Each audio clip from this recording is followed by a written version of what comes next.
Hi mga te! Announcement na tayo ng ating 350k GA winner and also flower nose. Kasi may kasama tong flower nose. So, eto yung lahat ng mapapanalunan. Bibilisan ko na natin kasi nakasabi ko na rin to nung announcement ko na mismo GA.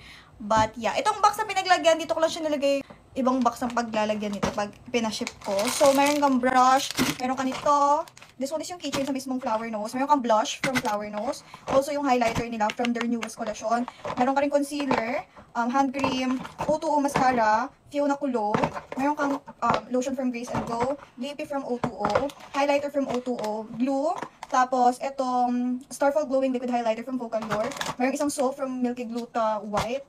Kisha. This one is from Shawil. This one is BB Cream Hydrating Cream. Tweezer para sa iyong cluster lashes from Angel's Yerma. So, yun lahat yung makukuha ng ating winner. Sobrang daming deserving te, pero isa lang naman talaga yung mananalo nito. So, isa lang talaga yung mananalo. Patawarin niyo man ako. Pero, babawi na lang kayo dahil meron pa naman akong 400k followers GA.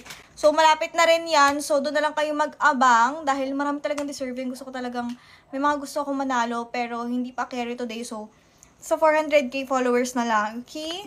So, for our winner, lalagay ko na lang yung kanyang profile here and i-PM mo agad ako. Dito na lang siguro sa TikTok or like sa GI. Yan lang naman mga te, and kayo mawawala ng pag-asa. Malay mo, ikaw na yung sunod na mananalo sa 400k followers GA. Yun lang. Bye!